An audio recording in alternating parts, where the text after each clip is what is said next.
Ker tako kot je Jakov dejal, nastopov je bilo več, ne? 5. pa grem na igre.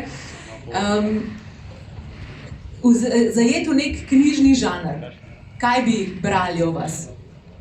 Ja, ne vem, jaz bi svojo olimpijsko zgodbo mogoče označila kot pravljico. Saj tako se je zdela meni, no, res se je lepo sestavilo.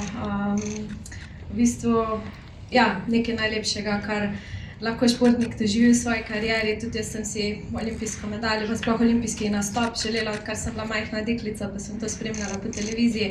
In je res čudovito, če lahko svoje sanje potem tudi doživiš. Ta pravljica naj še traja, lahko ima še kakšno poglavje. Imate morda že naslov?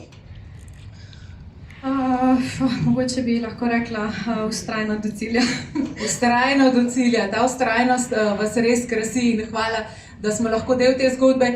Tim, tudi za vas eno domišljijsko vprašanje.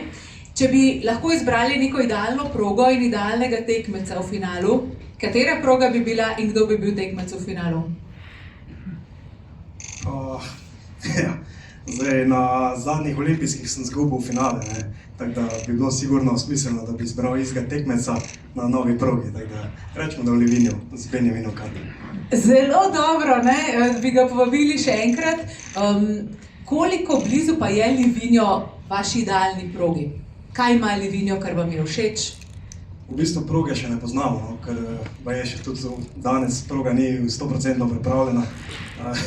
Malo po italijansko, da je malo na zadnji trenutek malo pustijo na vse v pričakovanju. Tako da, kakor so pa rekli, bi pa mogla biti zelo lepa. Razgibana, dolga, kar se za olimpijsko progo spodobi, da se da narediti razliko in mislim, da bi mi mogla odgovarjati. Tako, na to je treba startati, zagotovo vama bo odgovarjala. Hvala lepa in srečno. Hvala. Hvala.